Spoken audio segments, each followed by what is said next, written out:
नमस्कार दोस्तों, स्वागत है एक बार फिर आप सभी का आपके अपने YouTube चैनल एजुकेशन गुरुजी राजस्थान में। दोस्तों, कल हमने जो अंतिम कक्षा थी हमारी, उसमें अंतिम जो टॉपिक पढ़ा था वो पढ़ा था हमने पेशियों के बारे में पढ़ा था, पेशीय ऊतक, जिसमें हमने देखा कि पेशीय ऊतक 3 प्रकार की होती हैं। एक होती है ऐच्छिक, एक अनैच्छिक और एक होती है हृदय पेशियाँ। ठीक है, तो आज शुरू करते हैं ऐच्छिक पेशियों से। ठीक है, ऐच्छिक पेशियाँ ये कंकाल तंत्र से संबंधित हैं, इसलिए इन्हें क्या कहते हैं? कंकाली पेशियाँ कहते हैं। कंकाल तंत्र से संबंधित होने के कारण इनको कौन सी पेशियाँ कहा जाता है? कंकाली पेशियाँ कहा जाता है। ठीक है, इच्छा से होने वाली क्रियाओं का नियंत्रण करती है।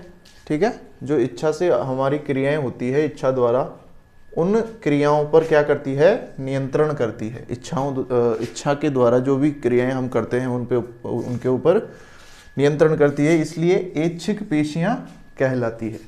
ठीक है, इनमें गहरी पट्टियां दिखने के कारण इनको रेखीय पेशियां भी कहते हैं। इनमें क्या दिखती है?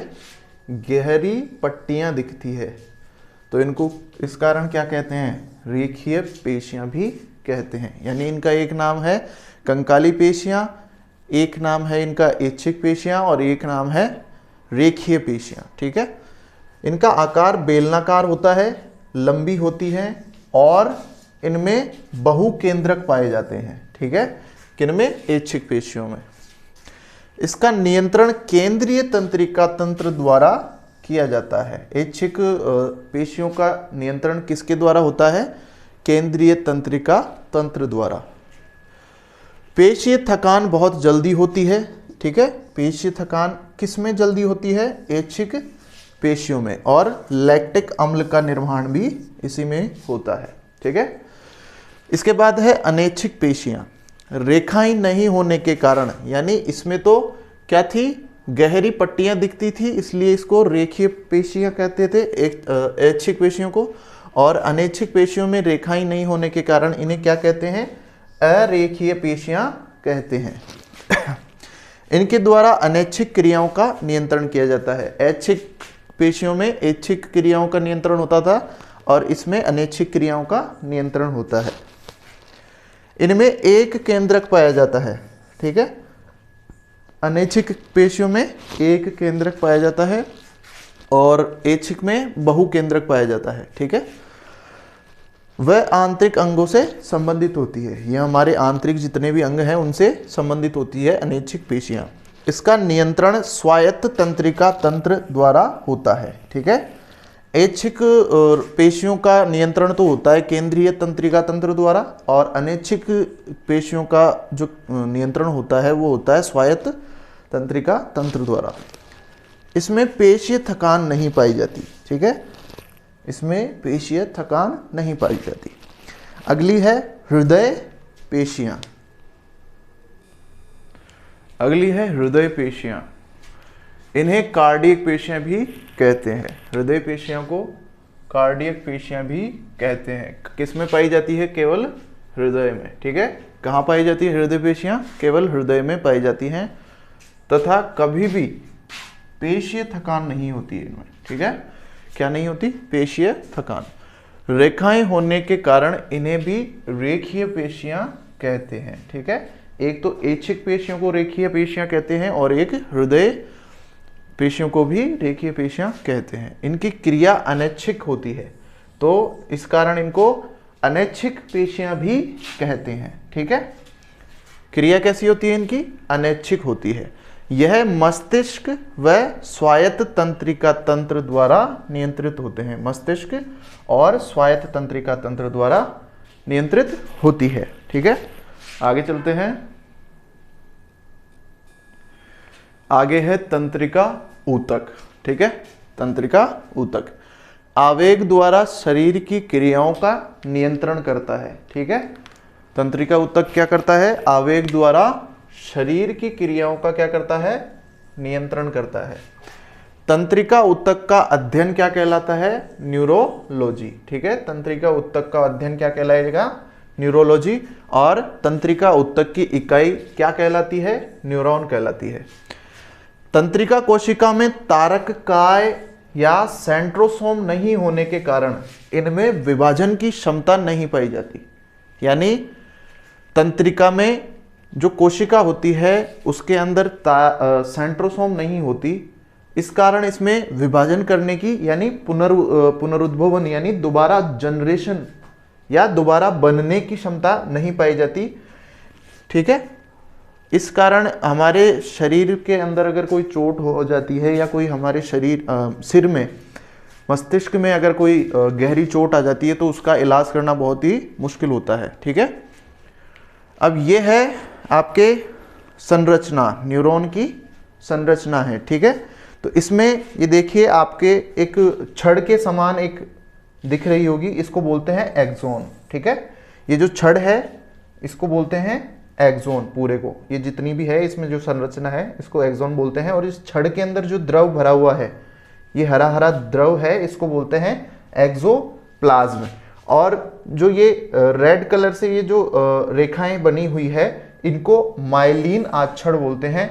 और इनके बीच में जो ये संधि बन रही है इसको रेनवियर की संधि बोलते हैं। ठीक है, इन रेखाओं के बीच में ये जो जगह छोड़ छोड़ के बनी हुई है, इनमें जो संधि हो रही है इनको रेनवियर की संधि बोलते हैं। ठीक है, और आगे का जो स्वरूप है, ये देखिए आगे का जो मुंह है इसका, उसको बोलते हैं कोशिका काय या सेल बॉडी। ठीक है, ये जो आगे का भाग है इसको कोशिका काय या सेल बॉडी बोलते हैं, जिसमें डेंड्रोइड पाए जाते हैं।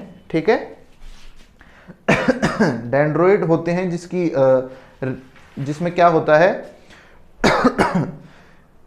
धागे नुमा संरचना निकली होती है इसमें। ये देखिए धागे, ये देखिए ये फुलझड़ियां जैसी हो रही है ना, ये इनको डेंड्रोइड बोलते हैं। इनकी धागे नुमा संरचना है जो दूसरे न्यूरॉन से मिलकर संधि बनाती है। ठीक है, ये क्या करती है? दूसरे न्यूरॉन से मिलकर क्या करती है? संधि करती है। इनको क्या बोलते हैं? डेंड्रोइड बोलते हैं। ठीक है, और इसके आगे वाले भाग में ये जो द्रव पाया जाता है इसको कोशिका द्रव बोलते हैं। और बीच में जो है इसको क्या बोलते हैं?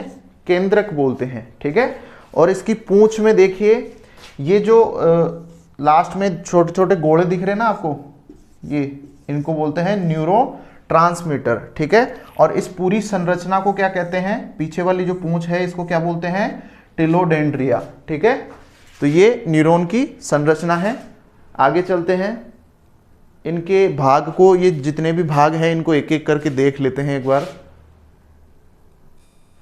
अब आगे एक एक भाग को पढ़ लेते हैं न्यूरॉन की जो संरचना थी उसमें, जिसमें हम आगे वाले भाग को पढ़ लेते हैं पहले, जिसको कोशिका काय या साइटोन बोलते हैं। ठीक है, न्यूरॉन कोशिका का अग्रभाग होता है जिसमें तारक काय को छोड़कर सभी अंग पाए जाते हैं, जिसमें केंद्रक, कोशिका द्रव्य और जितने भी द्रव्य होते हैं, जितने भी भाग होते हैं वो सभी पाए जाते हैं। ठीक है, यानी आपके तारक काय को छोड़ के न्यूरॉन की जो अग्रभाग है उसमें सभी क्या पाए जाते हैं?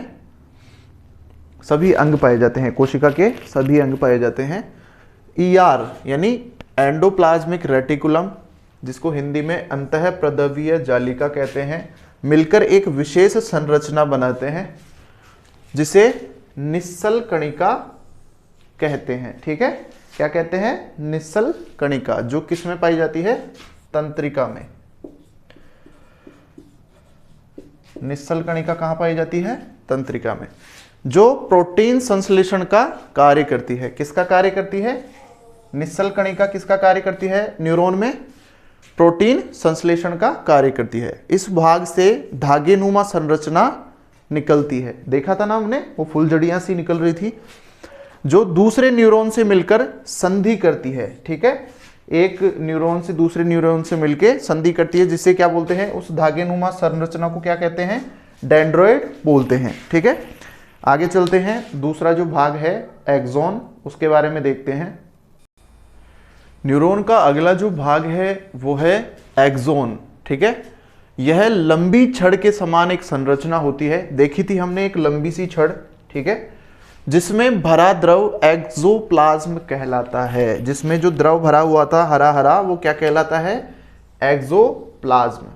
ठीक है, देखी थी हमने संरचना, एक छड़ के समान ऐसे, ठीक है, जिसमें एक भरा हुआ द्रव क्या कहलाता है, एक्सोप्लाज्म। एक्सोन पर माइलिन आच्छड़ का आवरण पाया जाता है। माइलिन आच्छड़ जो दोनों ओर था ऐसे जगह छोड़ छोड़ के, इसको माइलिन आच्छड़ कहते हैं, ठीक है।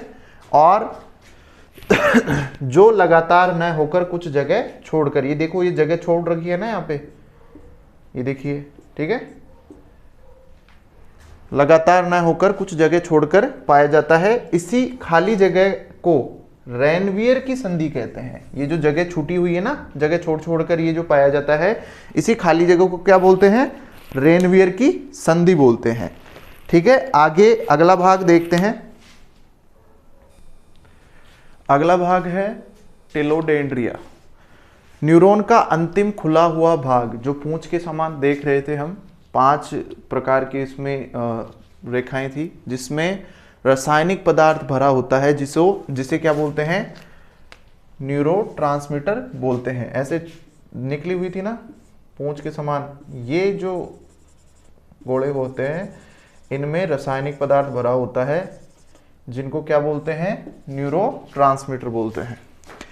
2 न्यूरॉन कोशिका के मध्य पाई जाने वाली संधि को सिनेप्स कहते हैं, ठीक है, क्या बोलते हैं, सिनेप्स। 2 न्यूरॉन कोशिका के मध्य जो संधि होती है उसको सिनेप्स बोलते हैं। कार्य के आधार पर न्यूरॉन कोशिका के 3 प्रकार हैं। पहला है संवेदी, जिसको सेंसर बोलते हैं, अंगों से मस्तिष्क में निर्देश देना। दूसरा चालक, जो कि मोटर है, ठीक है, जिससे मस्तिष्क अंगों को क्या देता है, निर्देश देता है। और तीसरा है मिश्रित, इन दोनों का, ठीक है, दोनों का मिक्सचर होता है, जिसमें अंगों से मस्तिष्क में और मस्तिष्क से अंगों में निर्देश दिया जाता है, ठीक है। आगे सोडियम, पोटेशियम और आयन द्वारा तंत्रिका तंत्र पर आवेग उत्पन्न होता है तथा सूचना का क्या होता है, आदान प्रदान किया जाता है, ठीक है। सोडियम, पोटेशियम और आयन द्वारा, ठीक है, सूचना का आदान प्रदान किया जाता है आवेग द्वारा। आगे चलते हैं।